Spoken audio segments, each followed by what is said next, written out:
Good afternoon, and thank you for joining us for City and State's latest virtual event, Coronavirus Update Safety. I'm Zach Williams, staff reporter at City and State. I spent probably the good part of the last year covering the pandemic for our newsletter every day, but I emphasized a lot of the state response. So I'm really excited for the panelists we got today, who are some key officials in the de Blasio administration and really had to learn pretty quickly how to put together a public health response on the fly, considering all the craziness that happened last year. So we're gonna be talking public safety issues specifically today, from transportation to schools to large gatherings. We will hopefully have time for some questions and answers towards the end of our hour-long event today. Just drop them in the Q&A feature, which should be at the bottom of your screen, and we'll try to get into the mix when we can. So without further ado, I want to introduce our members of our panel. Please just give a wave to the audience as I read your name.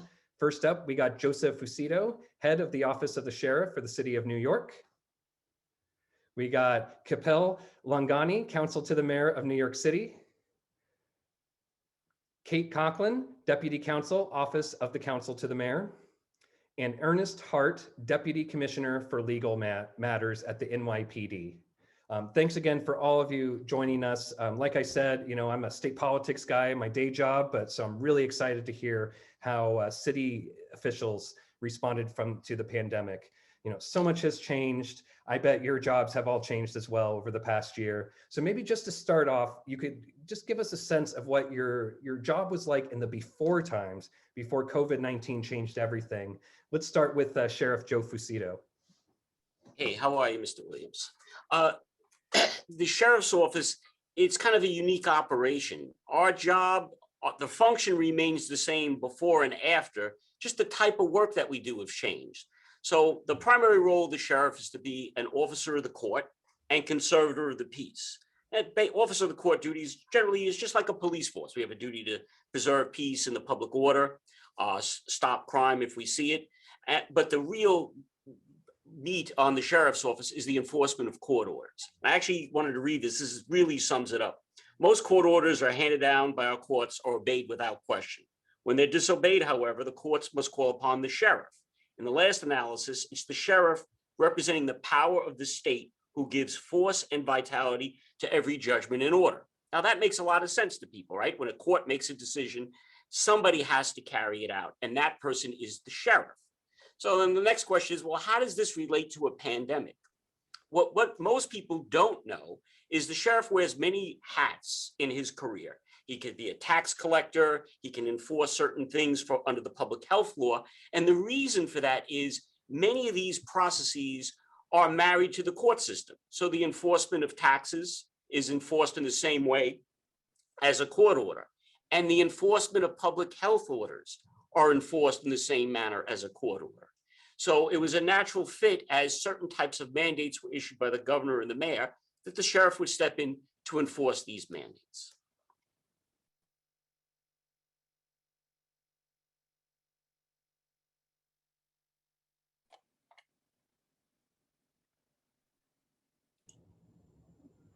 Is Zach frozen?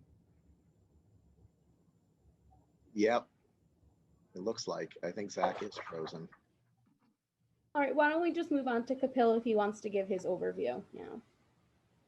Sure.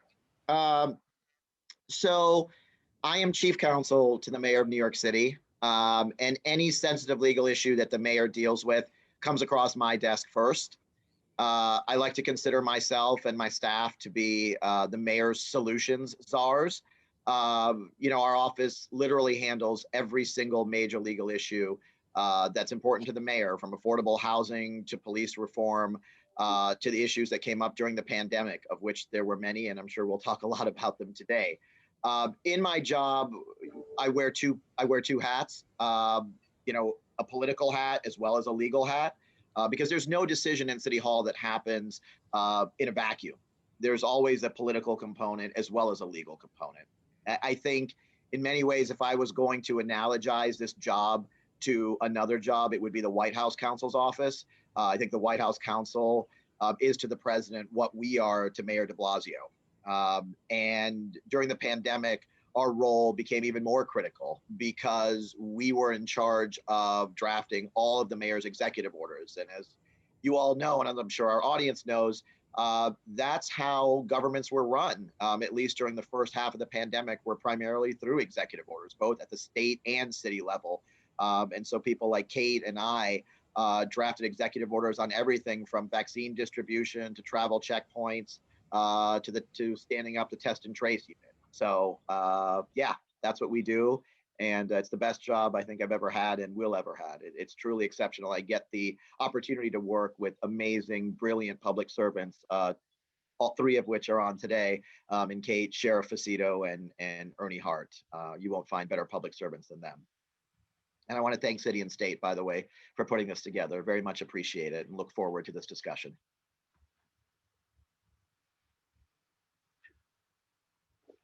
Zach is just not having a good time today. Zach, if you're listening, you're on mute. All right, why don't we move on to Kate? Can you give a brief overview of your position? Yeah, so I think Kapil really spoke a lot to what we do. As deputy counsel to the mayor, we really do work on the most sensitive legal and policy issues. Since Kapil kind of already answered that question, I think I'll speak a little bit about how our role changed during the pandemic. It changed in 4 ways. The first of which Kapil already mentioned, the executive orders that really magnified our role as we were the ones drafting them. Secondly, our coordination with the state. You know, Kapil spoke almost daily with his liaison in the governor's office to coordinate the city and state response. Thirdly, you know, our office became a lot more public facing. We were drafting these executive orders. And if anyone has ever read an executive order, they are not the easiest document to understand. So we drafted helpful FAQs to explain, what does it mean that I can outdoor dine? What does it mean that my gathering size is limited? And we posted that on our Twitter account at NYC Mayor Council and on our website. And you can Google that at NYC Mayor Council. And finally, our coordination. You know, we were the general counsel's office to the mayor. So we often advise the mayor, deputy mayors, and their teams. But suddenly, you know, we were talking daily with the Department of Health and Mental Hygiene, Department of Emergency Management. And, you know, we had weekly check-ins with the contact tracing folks. So we really, really worked a lot more on the sort of interagency coordination. All right, so can everyone hear me now? Yeah. Apologies, there was a power outage up here in Albany, but I am back live on my iPhone. And luckily, my notes are still open on my computer. So, you know, the pandemic, obviously, earth-changing event. A lot of people have described it as inventing an airplane while you're flying it. And I imagine that was the case in all sorts of different ways, whether you're a sheriff or an attorney for the mayor's office. Maybe someone could give me a sense of when they first sensed that they were facing a, you know, unprecedented challenge in their job, and how did that relate early public safety issue with the pandemic? Yeah, so I'll start and then someone else can jump in. I think early on in March, when the public health officials told us, like, we need to basically shut down Broadway, shut down these large gatherings. I'd had tickets that night to see Moulin Rouge at the time. And I remember drafting this order that basically, you know, Broadway's going to be closed. And even then I thought maybe it'll be only closed for a few weeks. I don't think even at that point I realized, but that was the first moment that I sort of realized the magnitude of this. You know, Broadway's hardly ever closed. Snowstorm, whatever the case may be, Broadway usually stays open. And apologies to Ernie for skipping over him. I thought maybe we had already gotten to him. Maybe he could first introduce himself, just explain his job a little bit at the beginning of the pandemic and that first public safety issue that he faced in his role. Well, how my role, well, first of all, as general counsel to the police department, I have 2 basic roles. One is not only to represent the police department as far as legal issues go, but also the other side of my responsibility is to ensure that the police department respects the constitutional rights of the citizens we serve. And that's a very important role. So it's a due role. It's not, you can't look at my role as, oh, I'm protecting the police department. No, my role as a general counsel, and I have approximately 300 people helping me, is to ensure that everybody's rights are protected, which brings me, where this pandemic. I started, when I first got here, I had stepped down from the bench. I was a justice of the Supreme Court. I was asked to take on this role in order to help move the police department forward in terms of transparency and responsiveness, et cetera. And of course, then COVID hit. So everything just accelerated for various reasons. So the police department was in a particularly interesting position because not only did we have to help interpret the guidance or the executive orders that we're getting from the mayor and the governor, some of which some may say were competing in some ways, or we had to implement that into some kind of enforcement role, which was challenging at times. That's the social distancing, the closure of stores, et cetera. So initially, all that stuff fell on the police department, and it was a very difficult thing. I mean, this is something that the police department and the city probably hadn't faced for at least 100 years since the last pandemic. So I was on the phone with Kapil probably 9 times a minute, discussing things back and forth, how this is going to work, what this means, calling the governor's office, what did the mayor say, what did the governor do? And then we had to translate that into direction to the police officers. So to think that was a very interesting time, particularly the early days of the pandemic. And then the sheriff got involved, which kind of relieved some of the pressure from the police department. But that initial, couple of months, that was a very intense time. Now, I mean, we've had a few pandemic or public health emergencies in recent years. Ebola certainly comes to mind. Zika to a smaller degree here in New York City. But I remember back when President Trump was President Trump, and he announced that he tweeted something along the lines of blockading New York City. And you have upstate leaders who are saying New Yorkers are going to be, arrested and all this stuff. And I had to nerd out a little bit on legal issues because I'm like, what legal precedent is there for a government to quarantine people or make orders? I recall something from the early 20th century was a key precedent, but maybe some of the attorneys here can tell me how did they even begin to contemplate what legal right the mayor has to do all these things? Well, I'll let Kapil answer really, but between the governor and the mayor, we are not only governed by the governor's executive orders, but also governed by the mayor's executive orders, Good point. right? And I think at one point, the governor's orders, the mayor's orders had to comply with the governor's orders, and that was back and forth. But because of their executive position, they have the obligation to ensure the health and safety of its citizens. Part of that sometimes is quarantine. We had that during the tuberculosis. People were sent to Roosevelt Island. There was a hospital on Roosevelt Island for tuberculosis patients. So there is precedent for quarantining. There's precedent towards imposing health and safety measures in a health emergency. But the problem was New Yorkers weren't used to that. And you can't really tell New Yorkers, you can't go to the Broadway show, you can't go to restaurants, you can't go to the park, you can't play basketball. So all these things, it made it more difficult. The communication aspect made it more difficult for us to certainly in those early days, made it more difficult for us to carry out the orders of the mayor and the governor. Yeah, and just to jump off what Ernie was saying, as one of the people drafting these executive orders, we didn't want to do this. I love dining in New York City. Is probably has the greatest food in the world, and is just a really amazing experience and something I enjoy doing. Going to Broadway shows, all the things that make New York, New York.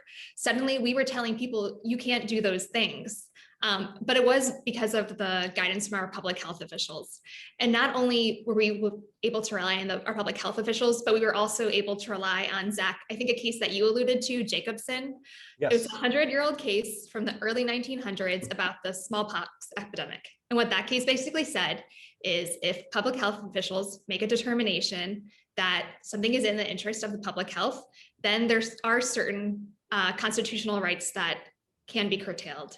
And fast forward 100 years later, and here we are with another case called Geller.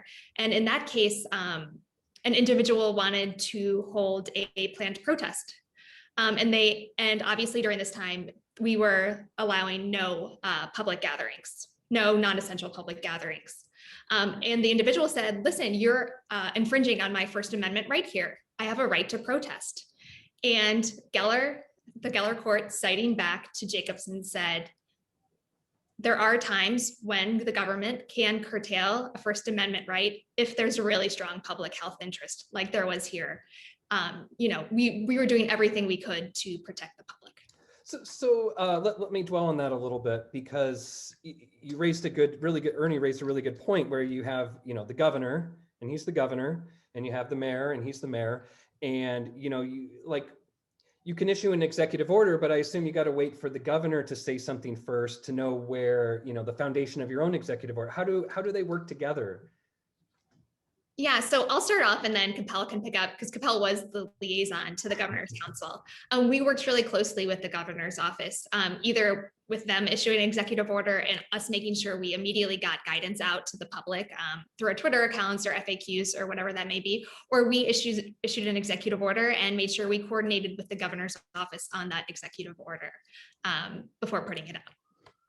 Yeah, and I'll just add, Zach, I think the staffs between the city and the state, obviously our principals have a relationship. I think the staff's relationship was actually really, really good. And I think we had great communication between the city and state. And of course, lawyers, we are lawyers by their very nature, agree and disagree on a regular basis. But I can assure you that everybody's focus was on saving lives. End of story. And you are correct that the governor issued an executive order early on. If anybody's interested, it's 202.3, I believe, which required that we get state sign off on our executive orders. So, we would write an executive order. I would reach out to my counterpart at the state and say, any issues with this? And we would, generally speaking, they'd say, no, go ahead. And we'd put it out. But obviously, just to make sure that the state and the city were aligned and people weren't confused about different laws. And I think for the most part, we did a really good job with that. But, there are many times, Zach, that I'm on the phone with the sheriff, with Ernie, and we're sort of interpreting these executive orders from the governor, for example, and saying, okay, well, what does this allow? What does this not allow? And then also looking at case precedent. And as Kate just demonstrated, there wasn't very much. And lawyers who go to law school starting next year and moving forward are going to have a whole new set of cases to look at. It's not just going to be Jacobson anymore, because the courts have become far more aggressive about intervening over the last couple of months. I feel like one issue that really embodies so much about the complicated nature of enforcement and executive orders and public health is masks. For various reasons, us here in the United States waited so much longer than other countries like Japan to have people start wearing masks. And it was just something like shutting down Broadway or restaurants that, New Yorkers don't want to do that. I think early in March, a lot of us were like, we're too tough for COVID, maybe a little. So the mask order, I believe, came from the governor about April 15th. I can't remember exactly when, but it was, it was the first one that wasn't one of the first executive orders I can recall that wasn't like, okay, things are getting bad, we shut down Broadway. Things are getting worse, we shut down schools, et cetera, et cetera. There was, kind of a little bit of time to breathe and think and do this. So, the Cuomo administration wants to do a mask mandate. How does the city figure out what to do from there? And how does that go to the sheriff's office, to the NYPD, to the mayor's office? How did you guys all work together on this? Yeah, so I'll kick off the mask mandate and then maybe the sheriff or Ernie can jump in. Yeah, so this was another thing, once the governor issued the executive order, we also issued an executive order supporting the mask mandate. And the mask mandate, again, it was because of the public health officials. They were the ones that said, this is something you can do to protect yourself. And I think we've seen the difference that it's made, wearing a mask, now the vaccines, all those little things have really helped us. And, I really do look forward to the day when we can revoke these executive orders. We no longer have to wear masks. We can roll back all these restrictions. I think that's going to be a really great day. But in the meantime, we don't know when the end to the mask mandate is, but I am really looking forward to being the one to draft the executive order to revoke it. One of the things about masks is that you have the executive order that says you have to wear masks depending on 6 feet away. I mean, a whole lot of criteria that when you have to wear a mask, but actually enforcing it, so you give law enforcement a responsibility.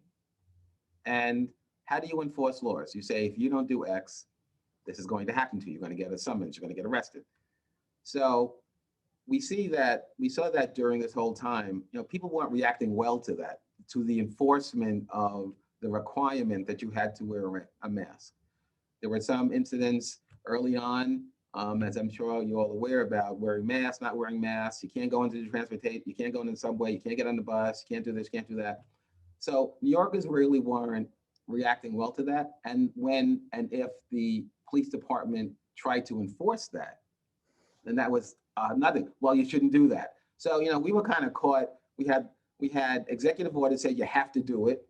You had the governor saying publicly that the police department, do your job, do this, do that. So, and on the other hand, you had the public saying, well, yeah, but we don't want to do that. We want to go to the. So, I mean, it got to be a bit difficult because we were, from the police department perspective anyway, we were kind of hearing it from all different sides. I'm sure the sheriff was in the same position. Yes, I was going to jump in with, the sheriff has 400 years of carrying out laws that no one likes, right? We do evictions, we do all the unpleasant things that have to get done. And we've developed a way of trying to get it done with the least possible resistance, but at the same time saying it's got to get done. So a big piece of what we did, and NYPD, was mask distribution. A lot of times the way to diffuse the situation wasn't saying you're not wearing a mask, it's, hey, would you like to have a mask? And that went a long way to people saying, oh yeah, you know what, let me put one on, because they couldn't get one. They tried to buy one at the pharmacy and it was so expensive.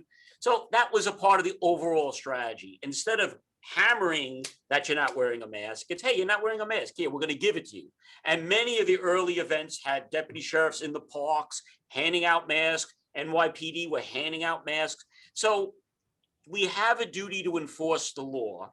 We can do it in a smart way. Ultimately, if push comes to shove, we know we have the authority, but that's not always the way to do something. Sometimes it's talking, working, developing that relationship. And it went a very long way. We reissued, I think, a handful, if that, for summonses of people not wearing masks. For a city this size, I think we were very successful in getting that across, that we're here to help, and here, take a mask. NYPD, sheriff, many city agencies involved in it. And I would just, if I may, that was the mayor's direction to us. The mayor did not want us to basically enforce, take some kind of enforcement action for people who aren't wearing masks. So as the sheriff said, that's why we gave out the masks. We had school safety giving out masks. We had traffic enforcement agents giving out masks. We had police officers giving out masks. And that was certainly the mayor's directive to us. And as the sheriff said, I think that went a long way, certainly after the initial shock of having to wear a mask, it went a long way in trying to, calm everything down. I think Judge Sheriff, Hart. it's really interesting sorry, we'll get to you, Kapil, in just a second. It's really interesting, Sheriff, that you mentioned, encouragement rather than compulsion. And it seems like government leaders at all levels of government, city, state, federal, are adopting that sort of approach with vaccines. So we're jumping months and months and months ahead in the pandemic, but there hasn't been that much talk about like mandatory vaccinations so much as let's get as many people vaccinated as possible and then TBD.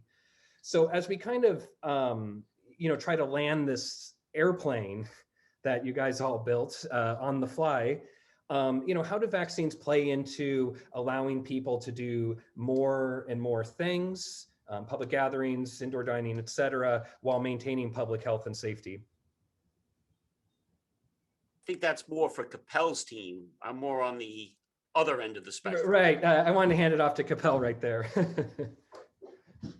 Look, I'm trying to get a hold of Dr. Varma. I mean, I think that's really in his bailiwick. Look, I'm not a public health expert, but I think it's fair to say that vaccination, I mean, you can see by the restrictions that are being lifted, Zach, on capacity restrictions and, allowing more indoor dining capacity, sports, spectators being allowed in. The governor is lifting several restrictions, more like we talk about, high risk sports, for example, those types of restrictions are being lifted. So obviously the vaccine is having a very positive effect upon reopening our city.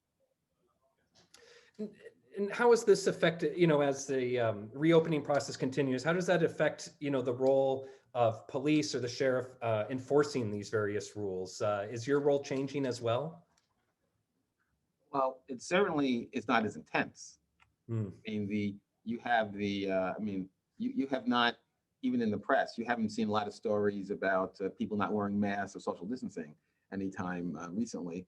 The coronavirus positives are down. That's helpful. And since many of the restrictions are being eased, people are going about their day to day, which they weren't able to do for almost a year. I mean, let's face it. For 2 months, I know I'm with the police department, and for 2 months, commissioner did not want really civilians to come into work. Now it's kind of hard for police officers to phone it in, but I was on the phone every day with the various officials, including Kapil and police commissioner, et cetera. But I couldn't go anywhere. The only way you go to the supermarket. My daughter made me get some garden furniture for the back so we could sit outside as a family and share, get some relief from being in the house all the time. We couldn't have any neighbors over, couldn't do that. But now, the world is opening up, and I think that people feel better. People feel less afraid of coronavirus, which is good and bad because people still should be getting the vaccine. But just the overall atmosphere of the city it's in a much better place. So that definitely makes law enforcement a lot easier.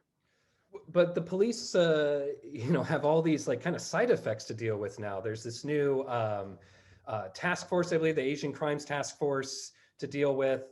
We're seeing, while there's many people have argued about what the pandemic has to do with some of the increases in violent crimes, police certainly have to police with the pandemic in mind. So it almost seems like the NYPD is now, rather than kind of having, just COVID as the one issue, you're kind of being taken in various different directions by these side effects, right? Well, I mean, I don't know if I'll call them side effects, but yes, I mean, when COVID was at its height and it was exploding in the city, the crime rate, there wasn't much one because nobody was outside. As it started to ease and people were out more, we see a huge explosion in gun violence. And I'm not going to get into debate as to why that may be, whether it's criminal justice reform or bail reform but I mean, the point is that a lot of the gun violence is being fueled by by gangs. And that's another subject that we can have a discussion about also. But yes, there's been a huge increase in Asian hate crimes. We started the task force, the Asian hate crimes task force. Basically, that is it's more of a communication thing where people who speak different languages will be able to be put into contact with a detective speaking their own language, which will help facilitate trying to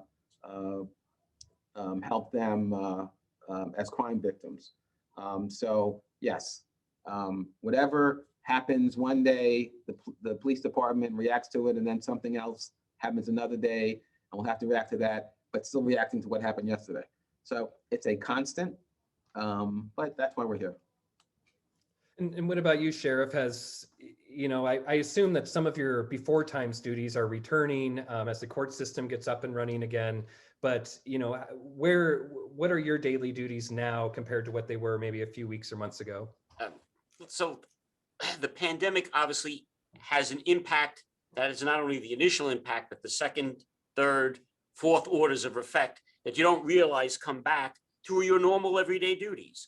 So right now for us, we see a large increase in requests for electronic monitoring. So we do the electronic monitoring because it was bail reform in the beginning of the year. And then obviously the pandemic threw that into a spin. So the courts were trying to find the right balance of releasing people, but then at the same time, how do we control it? So we're beginning to see the courts utilizing electronic monitoring more. We also see that the courts are utilizing other services for people who've been arrested instead of incarceration. And a lot of those processes involve the sheriff. Usually it involves taking somebody from jail and bringing them to, let's say, a secure treatment center. So we see a large increase in those types of duties, and it's all a piece of COVID. You follow me? The mindset has changed through everybody's mindset.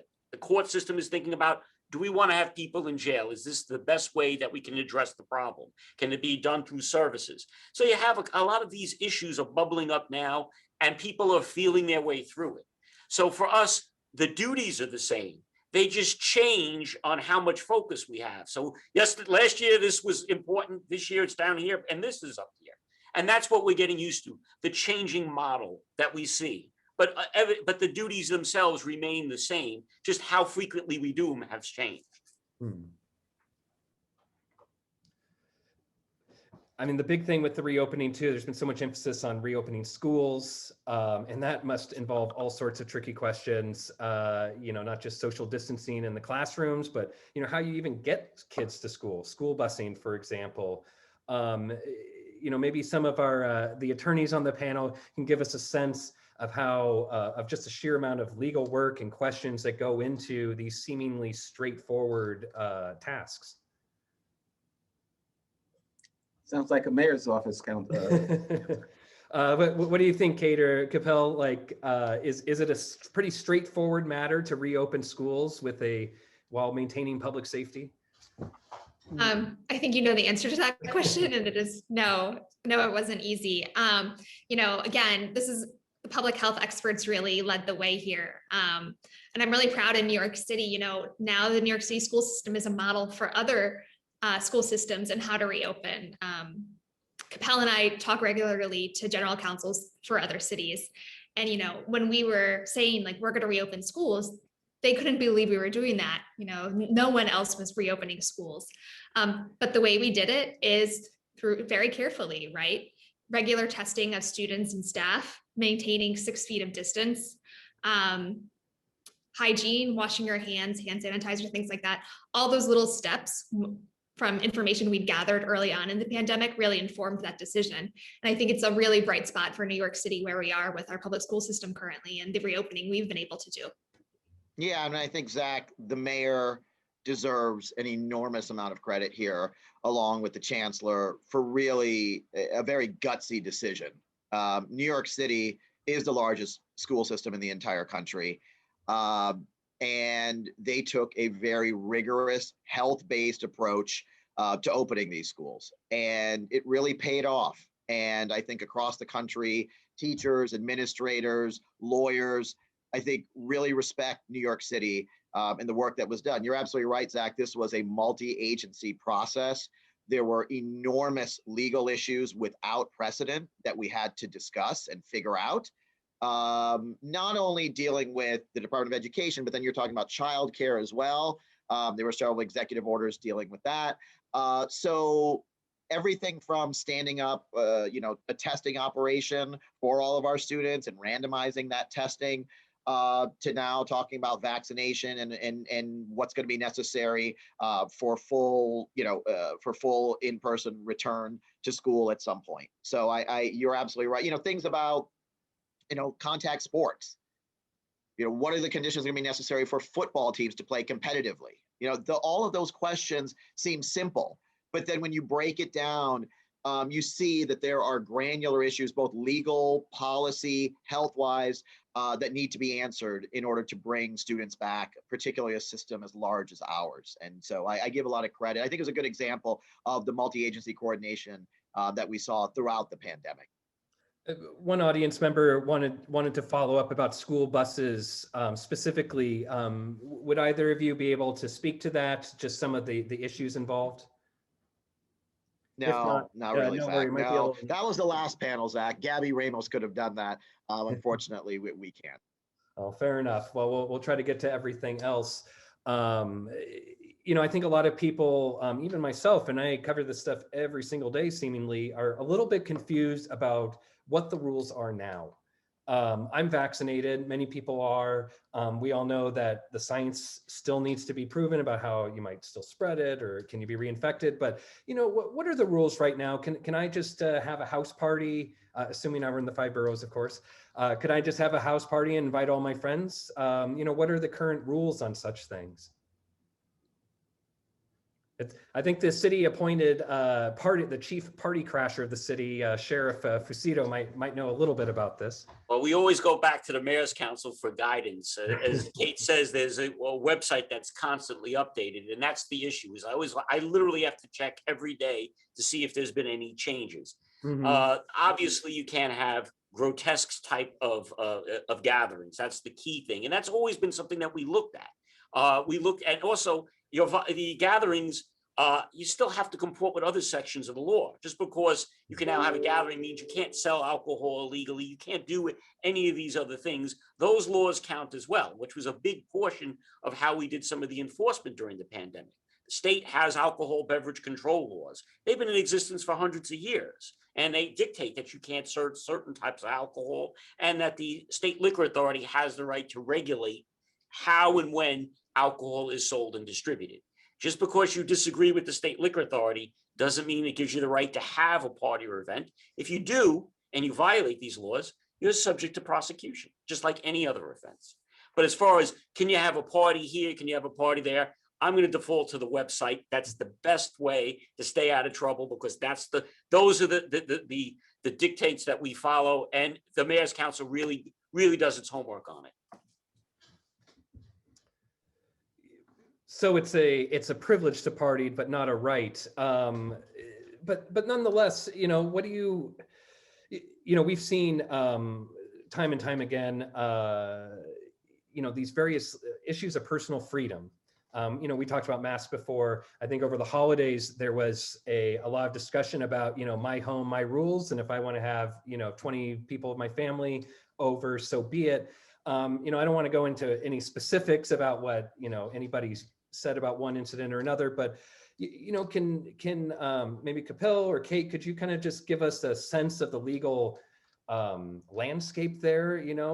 How do you control what people do in their homes, or in the case of Max Ale House on Staten Island, someone's private business where they just didn't want to play by the rules?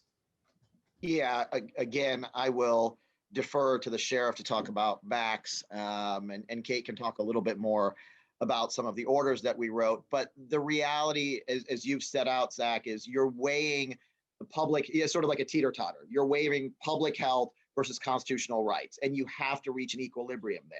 And, the governor, for example, issued, as you know, a few months ago, a mandate that said you can't have more than 10 people in a private residence at any given time, right? When you're talking about parties and things like that. There were gathering limits that changed, as the sheriff said, frequently over time. It started with 500, went to 200, went to 50, 25. Then we had zones, as you recall, Zach. We had red zones, yellow zones, orange zones.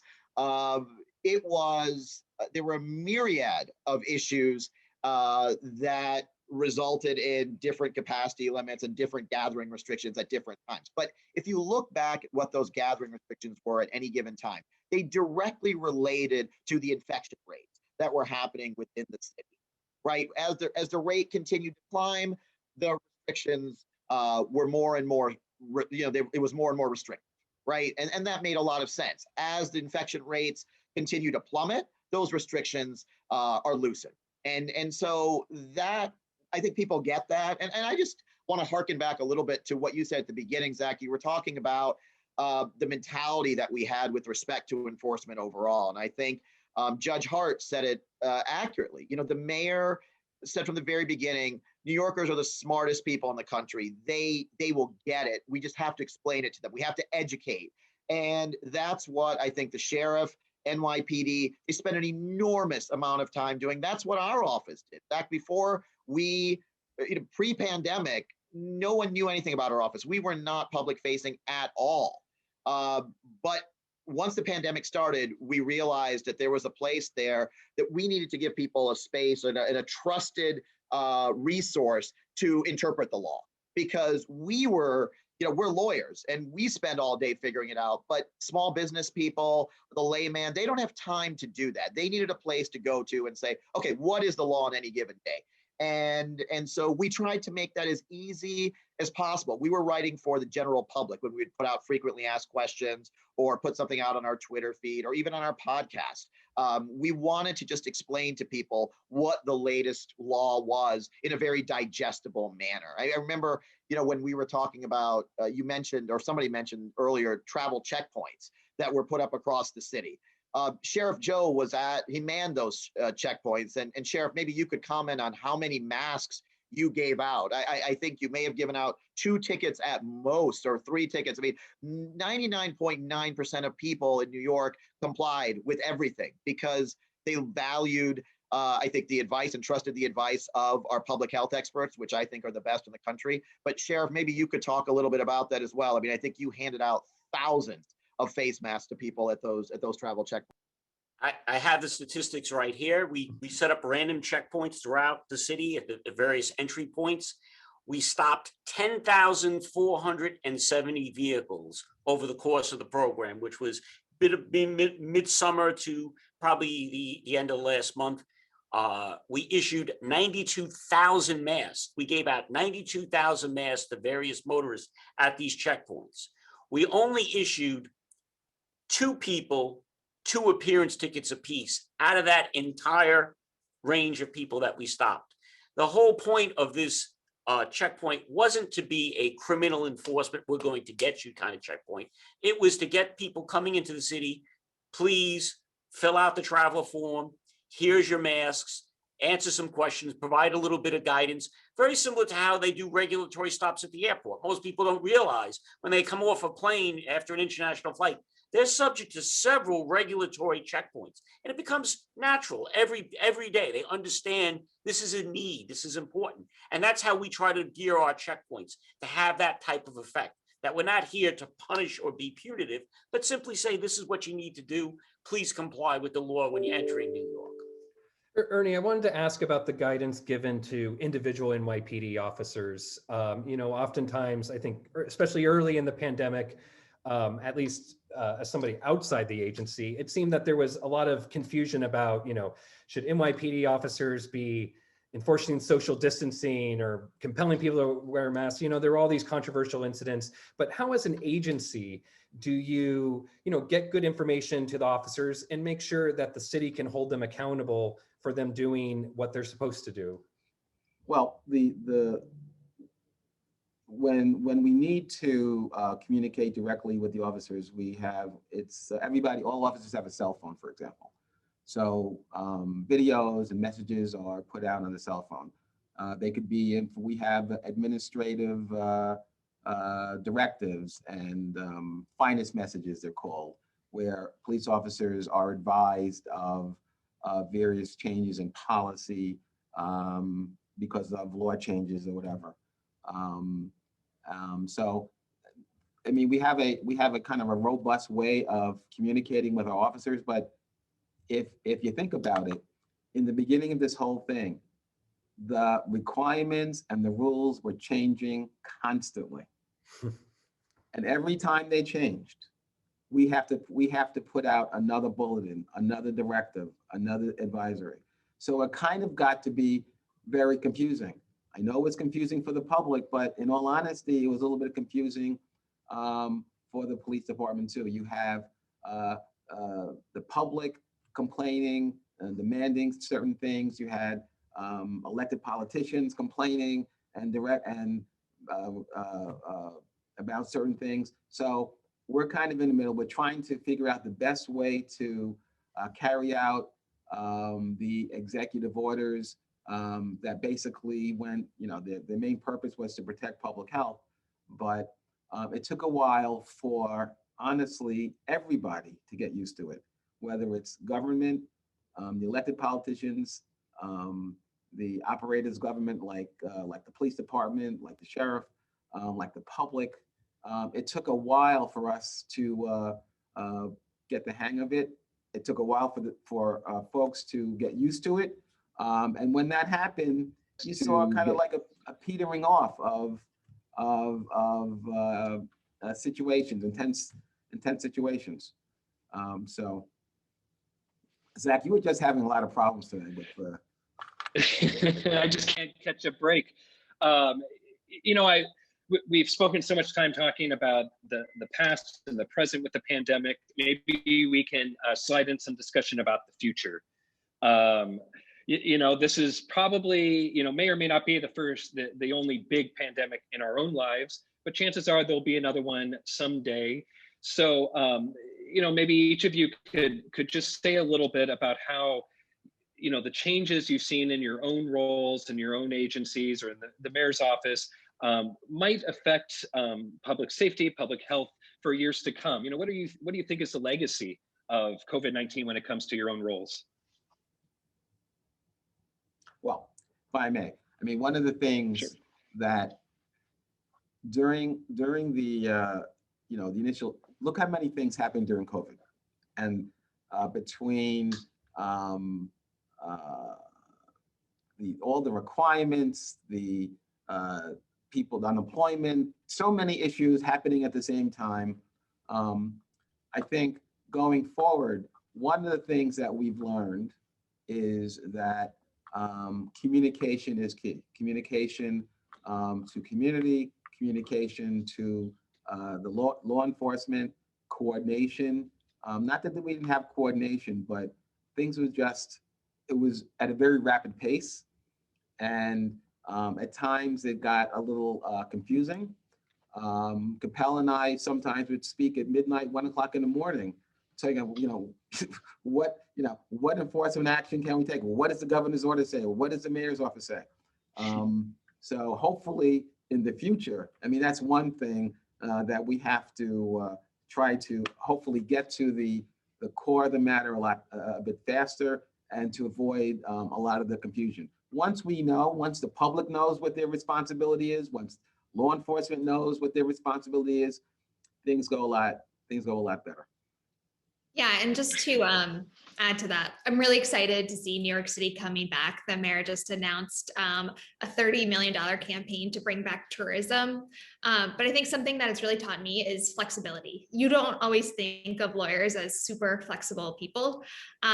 But in this situation, we had to be flexible. The guidance from our public health officials was constantly changing. We'd never shut down an entire city before, even during 9/11, which was a very tragic event.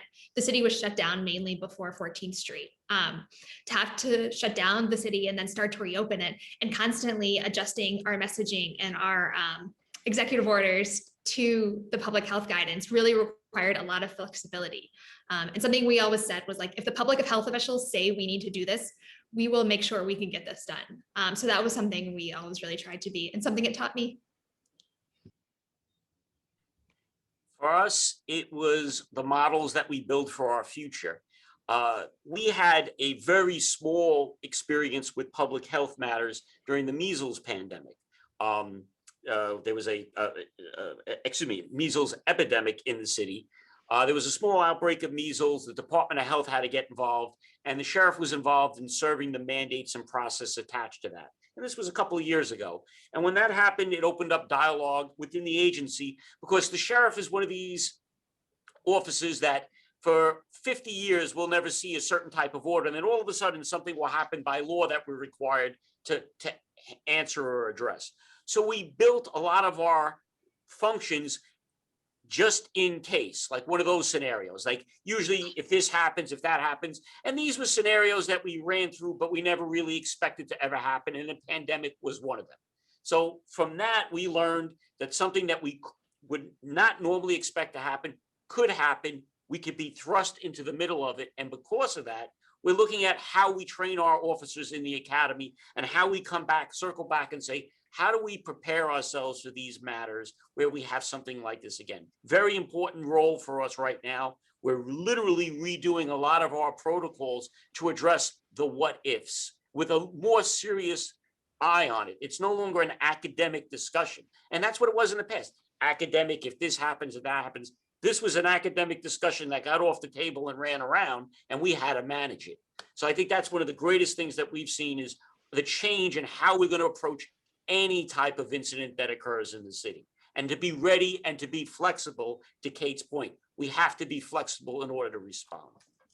Yeah, and I would just add to what everyone else has said, and I thought that was really eloquent, the three of you. So I'll try my best here to keep up with you all. But I think bottom line for me is this crisis taught me as a lawyer to not ever take the word impossible at face value. There were a lot of impossible tasks that we had to deal with. And someday we'll write a book about it. But I think I have come to recognize, or I now understand the talent and the extraordinary public servants in New York City, and alongside the people of New York City. I look at them differently in the sense that I always knew we lived in a talented city. I always knew I was surrounded by really talented people.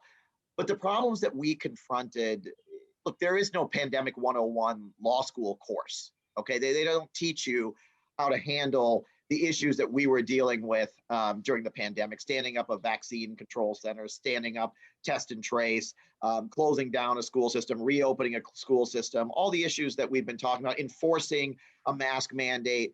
These aren't things that are taught in any law school. And figuring out how to do that and having these thought partners, three of which you have on this panel, is an experience I will never, ever forget. And I just know that our fellow citizens in New York City, they should go to bed at night knowing they have the best of the best working on their behalf on an everyday basis.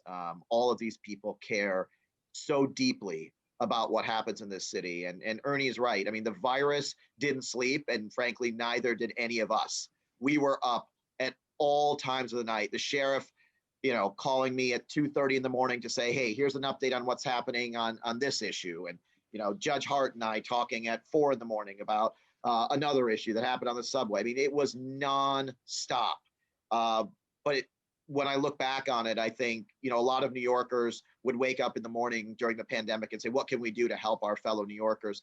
We were really privileged to be able to know every day what we could do. And so in that respect, we were very, very lucky. And I leave this job in 8 months knowing I'm a far better lawyer. And I think my perception of New York City and its public service and the people in our city, the respect that I have has just grown by leaps and bounds.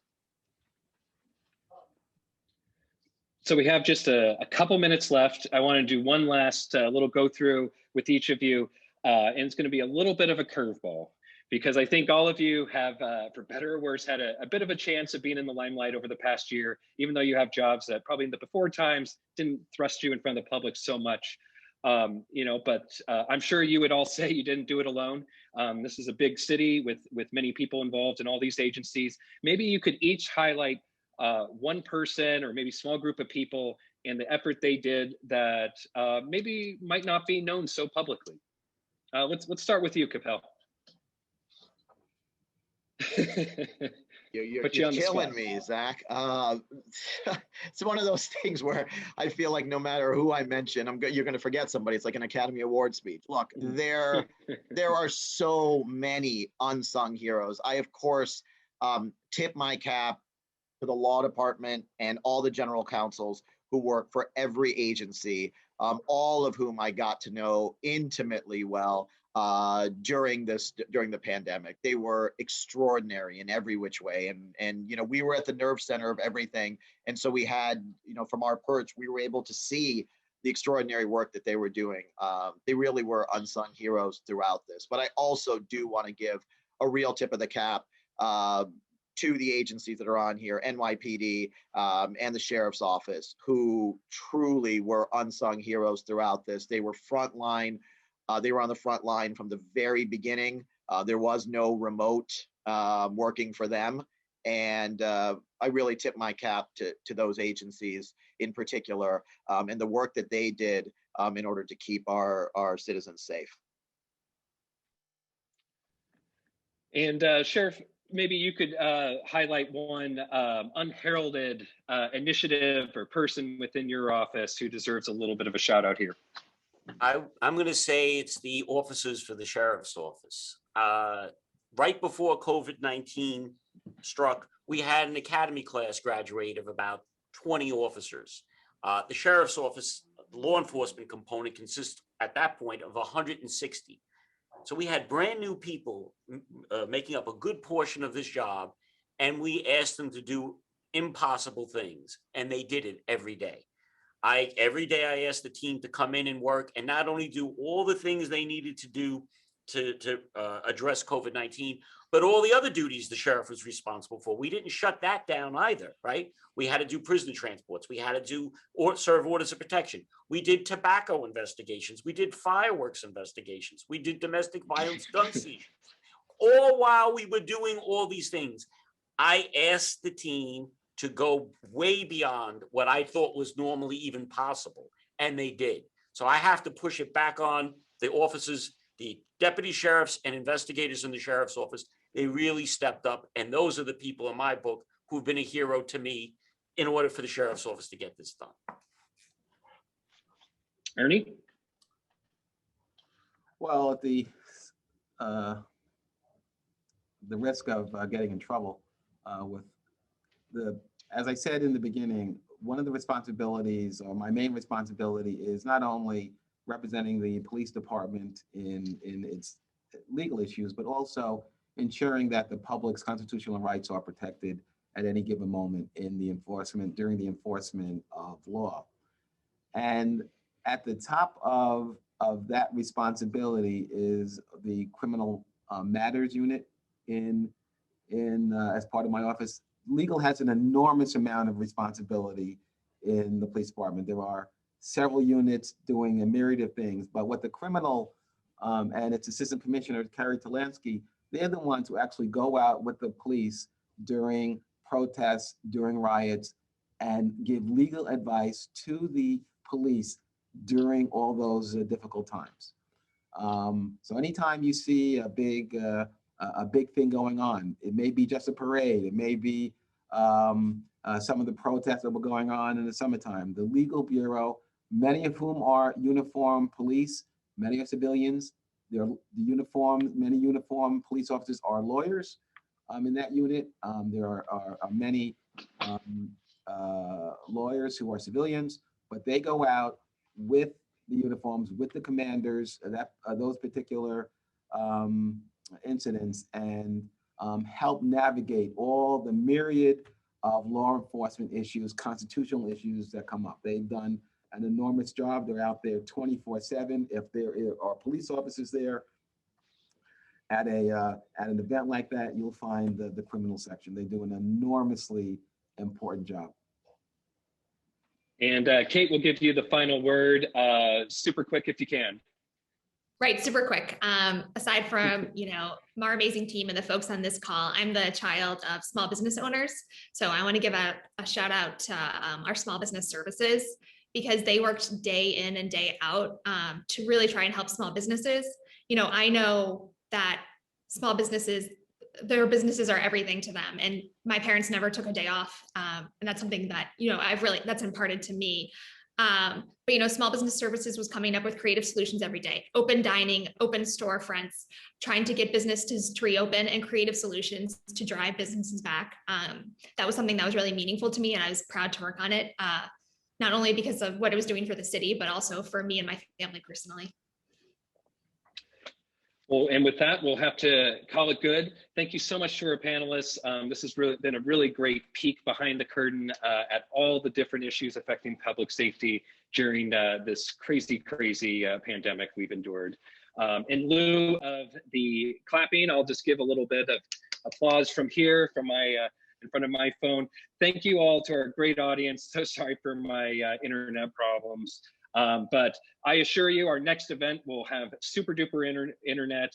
We got more events about coronavirus, the latest city and state politics. Check them all out at cityandstateny.com. I'm Zach Williams, staff reporter at City and State. Thank you all again. I'll catch you next time.